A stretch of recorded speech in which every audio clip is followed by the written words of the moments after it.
So hello everyone, चलिए आज के इस वीडियो में बात करेंगे एक ऐसे स्टॉक के बारे में जो कि आने वाले टाइम में बहुत ही अच्छे रिटर्न्स बनाकर दे सकता है। और अगर देखें, इस कंपनी की खासियत ये है कि हमारे लिए लार्ज कैप सेक्टर का कंपनी देखने को मिल रहा है और अपने सेक्टर में नंबर 1 कंपनी देखने को मिलता है। इसका कोई भी कॉम्पिटिटर आसपास भी देखने को नहीं मिलता है, इसीलिए हमारे लिए स्टॉक काफ़ी इंपॉर्टेंट हो जाता है। और दूसरा चीज़ ये है, टेक्निकल अगर इसके देखेंगे, टेक्निकल एनालिसिस भी मैं आपको बताने वाला हूँ। टेक्निकल एनालिसिस में एक इंपॉर्टेंट सपोर्ट एरिया पे मार्केट अभी ट्रेड कर रहा है, ठीक है। सपोर्ट एरिया पे अगर आप सपोर्ट एरिया पे रहते हो तब आपका रिस्क बहुत कम हो जाता है, लेकिन उसके अगेंस्ट में रिवॉर्ड बहुत हमारे लिए हाई देखने को मिलता है, ठीक है। अगर हम स्टॉप लॉस देखेंगे तो स्टॉप लॉस, क्योंकि इन्वेस्टमेंट में भी आपको स्टॉप लॉस लगाना बहुत ज़रूरी हो जाता है। अगर इन्वेस्टमेंट में आप स्टॉप लॉस नहीं लगाते हो तो आपको काफ़ी हैवी लॉस से गुजरना पड़ सकता है, ठीक है। स्टॉप लॉस हमारा होगा ऑलमोस्ट अंडर 10% के, एंड जो हमारा टारगेट होगा तकरीबन हमारे लिए first target he 30% and second target हमारे लिए 50 से 60% तक का टारगेट देखने को मिल सकता है, ठीक है। तो चलिए चलते हैं उस स्टॉक के फाइनेंशियल की, और सबसे पहले उसके क्विक हम फाइनेंशियल एनालिसिस कर लेते हैं। फाइनेंशियल एनालिसिस करने के बाद चलेंगे उसके टेक्निकल एनालिसिस पर। सो गाइस, अगर हम उसके देखेंगे फाइनेंशियल एनालिसिस तो मार्केट कैप देखोगे तो मार्केट कैप 2,72,000 करोड़ का देखने को मिल रहा है, यानी कि बहुत ही बड़ी कंपनी हमारे लिए देखने को मिल रही है। लार्ज कैप सेक्टर की कंपनी है। करंट प्राइस 2843 का है। काफ़ी लोग हमारे लिए कमेंट करते हैं कि हमारे लिए जो है थोड़ा सस्ता शेयर्स लेके आओ, तो वो आने वाले टाइम में कुछ दिन में हम सस्ता शेयर्स को भी लाने वाले हैं। पेनी स्टॉक की भी एनालिसिस जो हमारे लिए काफ़ी फंडामेंटल अच्छे हैं उनकी भी हम बात करने वाले हैं। लेकिन अभी ये जो मार्केट में है, ये जो स्टॉक है काफ़ी गोल्डन अपॉर्चुनिटी दे रहा है, इंपॉर्टेंट सपोर्ट पर आया है, इसीलिए मैंने इसको आपको रिकमेंड कर रहा हूँ, ठीक है। स्टॉक पी देखेंगे तो 71 का स्टॉक पी, बुक वैल्यू 147 का, डिविडेंड यील्ड देखेंगे तो 0.68% का dividend yield, return on capital employed देखेंगे तो 29% का, रिटर्न ऑन इक्विटी देखेंगे तो 23% की। दोनों चीज़ें हमारे लिए बहुत ही अच्छी देखने को मिल रही है अगर हम देखें तो, रिटर्न ऑन कैपिटल एम्प्लॉयड और रिटर्न ऑन कैपिटल इक्विटी। नीचे आएंगे तो प्लेस परसेंटेज देखने को मिल जाता है। जो कंपनी के शेयर्स हैं वो हमारे लिए 7.62% के कंपनी ने शेयर्स को गिरवी रख रखा है। एक बड़ी heavy large cap sector company के लिए 7.62% का प्लेस परसेंटेज हमारे लिए थोड़ा बहुत हम कह सकते हैं कि नेगेटिव पॉइंट है। ये एक नेगेटिव पॉइंट है, लेकिन कंपनी कुछ डेट लेने के लिए, कुछ कर्जा लेने के लिए थोड़ा बहुत हमारे लिए पर शेयर्स को गिरवी रख देती है। एंड कंपनी के कुछ नेगेटिव एंड कुछ पॉजिटिव पॉइंट को देख लेते हैं। पॉजिटिव पॉइंट अगर देखेंगे, प्रॉज को देखेंगे, अगर देखेंगे प्रॉज को तो फर्स्ट प्रॉज हमारी है लास्ट 3 साल का अगर रिटर्न ऑन इक्विटी देखोगे तो 25% से कंपनी ग्रो हो रही है। 25% से इक्विटी हमारे लिए ग्रो होते हुए देखने को मिल रही है लास्ट 3 ईयर से। ये भी काफ़ी पॉजिटिव पॉइंट देखने को मिलता है। उसी के साथ साथ जो डिविडेंड पे आउट देता है कंपनी, 52% का डिविडेंड पे आउट देता है। एंड अगर बात करें नेगेटिव पॉइंट की, कॉन्स की बात करें तो कॉन्स हमारे लिए देखने को मिल रहा है, स्टॉक का जो अभी ट्रेड कर रहा है वो बुक वैल्यू से हमारे लिए 19 टाइम्स ज़्यादा कर रहा है। नीचे आएंगे तो हमारे लिए प्रॉफिट एंड लॉस देखने को मिल जाता है, पीएनएल देखने को मिल जाता है। पीएनएल लास्ट 2 साल का देखेंगे 21 और 22 और अभी टीटीएम बेसिस पे जो चल रहा है।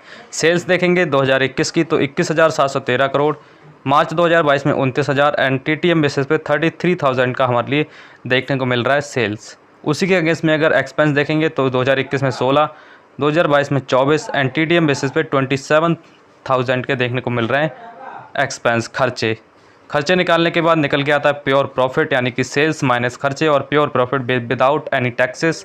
ऑपरेटिंग प्रॉफिट अगर हम देखेंगे तो अब 2 मार्च 2021 में 4,856 करोड़ का, इसके बाद 4,804 करोड़ का, उसके बाद हमारे लिए 5,838 करोड़ का। अगर 21 और 22 का देखेंगे तो ऑलमोस्ट फ्लैट ही हमारे लिए देखने को मिला, थोड़ा सा कम भी देखने को मिला 2022 में। लेकिन टीटीएम बेसिस पे बहुत ही अच्छी जंप आते हुए हमारे लिए देखने को मिली है, या 2021 से करें चाहे 2022 से। ऑपरेटिंग प्रॉफिट मार्जिन देखें, ओपीएम देखेंगे तो मार्च 2021 में 22% के थे, लेकिन मार्च 2022 में घटते हुए हमारे देखने को मिले 70% और 70%। जिस तरह से कंपनी वर्क करती है, जिस सेक्टर में कंपनी वर्क करती है उसमें मार्केट लीडर है, तो कंपनी के ऑपरेटिंग प्रॉफिट मार्जिन थोड़े बहुत हमारे इधर उधर कम होते हुए देखने को मिल जाते हैं।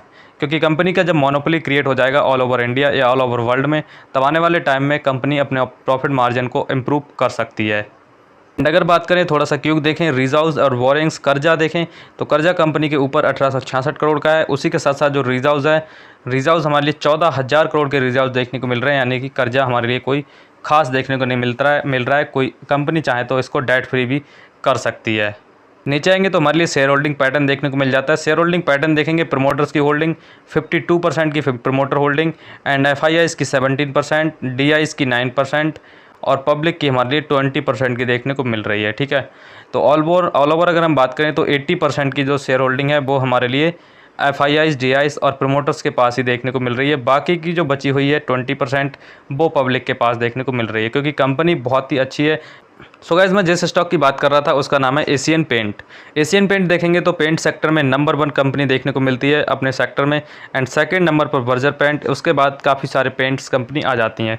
लेकिन एशियन पेंट को अभी टक्कर देने के लिए कोई भी कंपनी कॉम्पिटिटर अभी तक तो देखने को हमारी नहीं मिल रही है, क्योंकि ये कंपनी ऑल ओवर इंडिया में, ऑल ओवर वर्ल्ड में बहुत ज़्यादा फेमस देखने को मिलती है।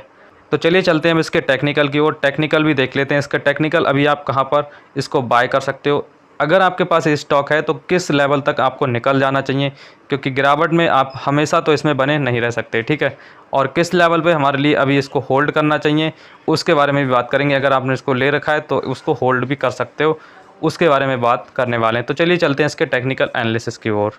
सो गाइस, अभी हम आ गए एशियन पेंट के चार्ट पर। चार्ट में अगर देखेंगे वीकली टाइम फ्रेम पर, तो वीकली टाइम फ्रेम पर बहुत ही अच्छे लेवल्स पर अभी मार्केट कंसोलिडेट कर रहा है, इंपॉर्टेंट सपोर्ट एरिया पे कंसोलिडेट कर रहा है। ठीक है, अगर हम देखेंगे अपसाइड से तो तकरीबन हमारे लिए 30% के डिस्काउंट पर मार्केट अभी देखने को मिल रहा है। ठीक है, 30% का डिस्काउंट कंपनी में देखने को मिल रहा है, और उसी के साथ साथ जो हमारे लिए नीचे की साइड डाउन साइड जो इंपॉर्टेंट सपोर्ट एरिया बनते हुए देखने को मिल रहा है 2505 से हमारे लिए इस लेवल पर सपोर्ट एरिया एक बन रहा है।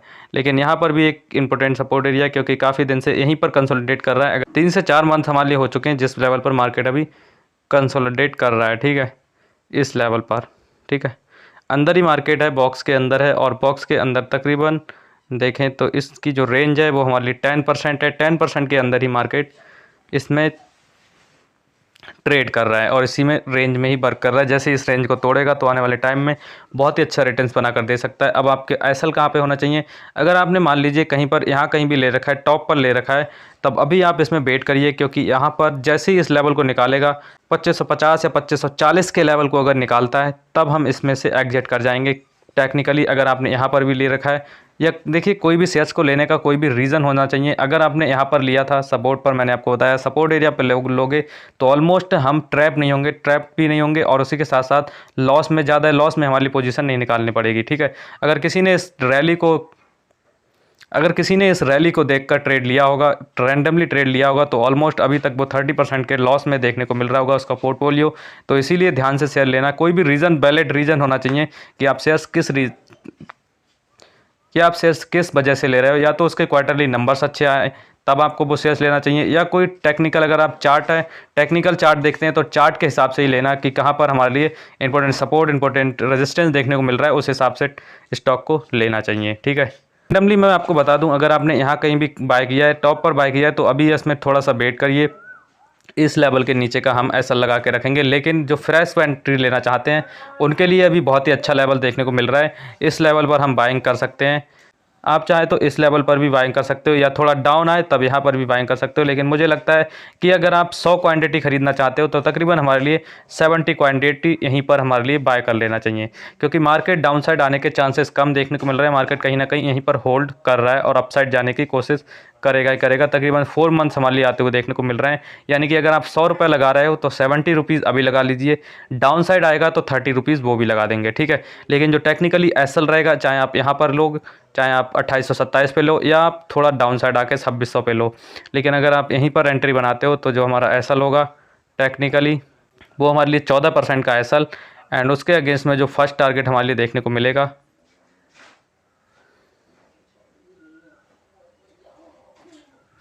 जो हमारा फर्स्ट टारगेट देखने को मिलेगा वो इसका हाई होगा 26% का देखने को मिलेगा। ठीक है, तो 14% का एसएल लगाकर और 26% के प्रॉफिट को राइट कर सकते हो, ये फर्स्ट टारगेट है। देखिए स्टॉप लॉस क्या होता है ना, कि मार्केट में हमारे लिए इन्वेस्टमेंट अगर आप कर रहे हो, किसी भी स्टॉक में इन्वेस्टमेंट कर रहे हो, तो उसका एसएल तो डिफाइन आपको करना चाहिए, लेकिन उसका टारगेट क्या होगा ये चीज़ डिफाइन नहीं होती है। ठीक है, ऐसा नहीं होता कि रेजिस्टेंस पे आप आओगे तब हम इसका टारगेट हिट होगा, क्योंकि आने वाले टाइम में शेयर्स ये डबल भी, 4 गुना 5 गुना भी होते हुए देखने को मिला है एशियन पेंट। ठीक है, तो टारगेट डिफाइन नहीं होता है, लेकिन मैं आपको रैंडमली बता रहा हूँ, एक चीज़, एक सेंस के लिए मैं बता रहा हूँ कि आपको यहाँ पर जो है फर्स्ट टारगेट यहाँ तक मार्केट इजीली आ सकता है। अगर आप शॉर्ट टर्म के लिए जाना चाहो तो शॉर्ट टर्म के लिए जा सकते हो, 3 से 4 महीने के लिए होल्ड रख सकते हो और 26% का प्रॉफिट राइट कर सकते हो।